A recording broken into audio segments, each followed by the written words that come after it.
Hi, I'm Sarah Mitchell from Milwaukee, Wisconsin, and this is the story of how I learned that sometimes the best teaching lessons come from the most unexpected situations.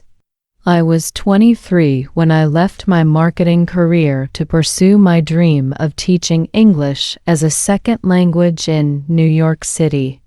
My friends thought I was crazy to leave the Midwest, but I knew there was something more waiting for me in the Big Apple. Looking back now, I can still feel my heart racing as I stepped off the subway onto the bustling streets of Manhattan. The autumn breeze carried the promise of new beginnings as yellow cabs whizzed past me. With trembling fingers, I checked the address on my phone one more time: Bright Future Language Institute, 247 Madison Avenue. I'd spent months researching ESL programs, and this one had the best reviews in the city. The modern glass building towered among the classic Manhattan skyscrapers, its wide windows reflecting the morning sun. I took a deep breath, adjusted my backpack, and pushed through the revolving door. The warmth inside wrapped around me like a comfortable blanket, carrying the familiar scent of coffee from the student lounge. "Welcome to Bright Future," a friendly voice called out from the reception desk. "You must be Sarah Mitchell?" The receptionist's smile was as bright as the institute's name suggested. I nodded, excited to start my new teaching career. The lobby buzzed with activity. Students from all over the world clustered in small groups, their laughter and chatter mixing into a symphony of accents and languages. Flags from different countries hung from the ceiling, and motivational quotes decorated the walls. This was exactly how I'd imagined it during those late nights planning my escape from corporate life. As I followed the receptionist toward the training room assignments board, a tall figure caught my attention. He stood in one of the classrooms, gesturing enthusiastically as he spoke to a group of captivated student teachers. His voice carried into the hallway, clear, confident, with that engaging way of speaking that seemed to command respect. The nameplate on the door read, "Mr. James Anderson." The training room was already half full when I walked in, the morning sun streaming through floor-to-ceiling windows that offered a stunning view of the Manhattan skyline. I chose a seat near the front, arranging my notebook and pens with probably too much precision, a nervous habit I'd never managed to shake. "Good morning, future language warriors." The confident voice I'd heard earlier now filled the room completely. Mr. Anderson strode in with the energy of a motivational speaker and the polish of a seasoned educator. He wore a casual blazer over a white button-down shirt, and his warm smile seemed to connect with each person individually. "I'm James Anderson, and I'll be guiding you through the wonderful world of ESL teaching," he began, perching casually on the edge of his desk. "But first, let me tell you about my first day teaching in Chicago's South Side." His voice took on a storyteller's cadence as he described walking into a classroom of 30 adults from 12 different countries, armed with nothing but a textbook and determination. The story wove together humor, challenges, and triumph, perfectly illustrating the real-world scenarios we'd face as ESL teachers. But what captivated me most was how he used the story to naturally introduce key teaching concepts: student engagement, cultural sensitivity, and adaptive instruction. That day taught me more than 4 years of college ever did, he concluded, running a hand through his salt and pepper hair. And that's what makes this profession beautiful. Every day is a new story, a new challenge, a new opportunity to impact lives. By the end of the session, everyone in the room was leaning forward, completely engaged. I looked down at my notebook and realized I'd filled 3 pages with notes, not just about teaching techniques, but about his storytelling method itself. Something about his approach felt revolutionary. He wasn't just teaching us how to teach, he was showing us by example. Over the next few weeks, Mr. Anderson's teaching style continued to amaze me. Each lesson was wrapped in a personal story that seemed perfectly crafted to illustrate the day's concepts. Today's class was about teaching pronunciation, and he started with a story about his grandmother. "Picture a tiny apartment in Boston's North End," he began, his voice warm with nostalgia. "My grandmother, fresh off the boat from Italy, sat at her kitchen table every night after working at the garment factory. She'd practice English with a determination that could move mountains." He demonstrated her struggles with the chew sounds, making the entire class laugh while simultaneously teaching us how to help our future students with similar challenges.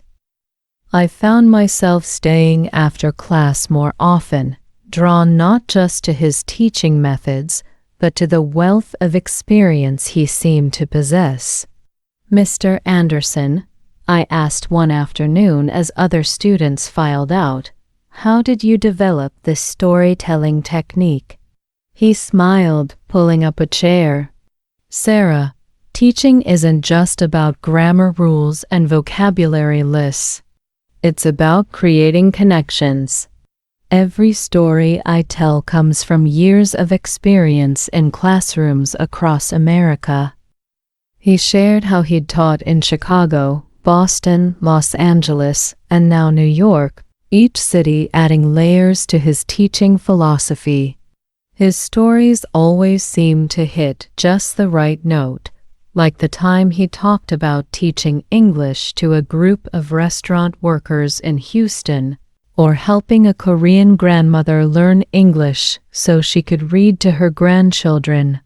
Each anecdote perfectly illustrated a teaching principle while keeping us completely engaged. "You have a natural instinct for this," he told me one day after I'd presented a practice lesson. "You understand that teaching English isn't just about the language, it's about helping people find their voice in a new world." I beamed at his praise, feeling more certain than ever that I'd made the right choice in changing careers. What I didn't know then was that I was about to learn an unexpected lesson about voices and stories, one that would challenge everything I thought I knew about teaching. The first time I noticed something odd, I dismissed it as my imagination.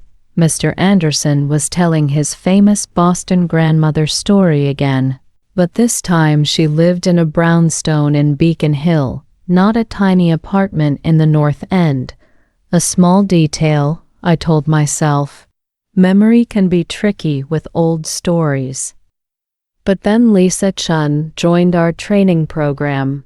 She was a former corporate lawyer looking to make a career change, just like me. On her first day, Mr. Anderson shared his Houston restaurant worker's story, the one that had so moved me weeks earlier. Only this time, it was set in San Francisco's Chinatown, and instead of teaching restaurant workers, he'd been teaching tech industry employees.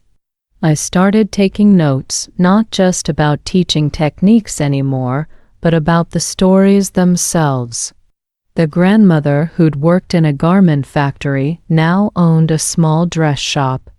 The Korean grandmother learning English for her grandchildren became a Japanese grandfather wanting to watch baseball without subtitles.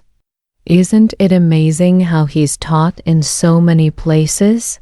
Lisa whispered to me one day during break. Though I could have sworn he said yesterday that his first teaching job was in Chicago, but last week he told us it was in Boston. I nodded, my stomach tightening. I'd noticed that too. My notebook was filling up with contradictions, each one small enough to ignore on its own, but together they formed a pattern I couldn't quite explain. Still, his teaching methods worked brilliantly. Our practice sessions with real ESL students were going exceptionally well, and everyone's confidence was growing. Maybe he just adapts the stories to be more relevant to each class, I reasoned, more to myself than to Lisa. But as I watched him launch into another perfectly timed anecdote, I couldn't help but wonder what other stories might be hiding behind that confident smile. It was during the Institute's monthly mixer, an event designed to let different class groups practice English together, that everything unraveled. I was chatting with students from the afternoon session when someone mentioned Mr. Anderson's touching story about teaching English to deaf students in Seattle. Seattle? Lisa interrupted, appearing beside me with a frown. He told our class that story happened in Portland. A student from the evening class joined in. Actually, he told us it was in Denver. I remember specifically because my sister works with deaf students there, and I wanted to ask him about the school. My heart sank as more students joined our circle, each sharing their own version of James Anderson's stories. The grandmother story had apparently taken place in every major city on the East Coast. The restaurant worker's tale had migrated across the entire country, changing cuisines and circumstances with each retelling. "Hold on," said Miguel, an afternoon student from Mexico City, pulling out his phone. I recorded some of his stories to practice my listening comprehension. He played a clip of the Boston grandmother story, the exact same inflections, the same dramatic pauses, the same emotional crescendos I'd heard multiple times, but with completely different details. The evidence was overwhelming. These weren't just memory slips or stories adapted for different audiences. They were carefully crafted performances designed to manipulate our emotions and keep us engaged. The teaching techniques were solid, but the personal experiences that had made them so powerful were apparently fiction.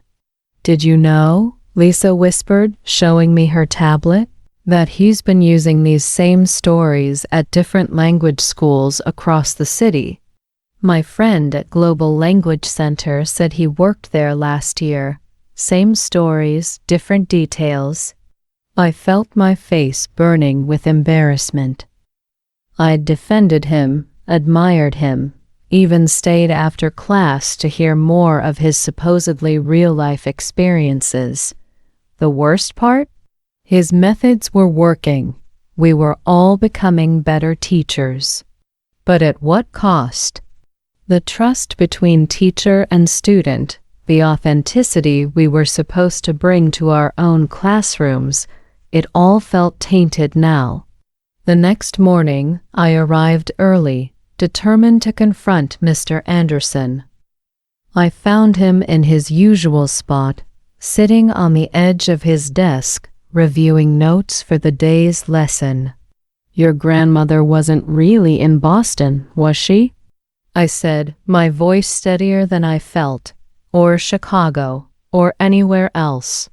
He looked up slowly, and for the first time, I saw his confident smile fade. "Sit down, Sarah," he said, gesturing to a chair. "I've been expecting this conversation."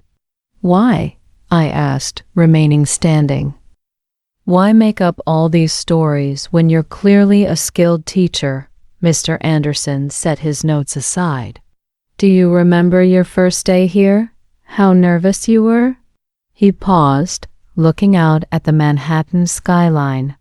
In 20 years of teaching, I've learned that people don't connect with teaching methods or grammar rules. They connect with stories. They remember through emotions, but they were lies, I insisted. They were tools, he corrected.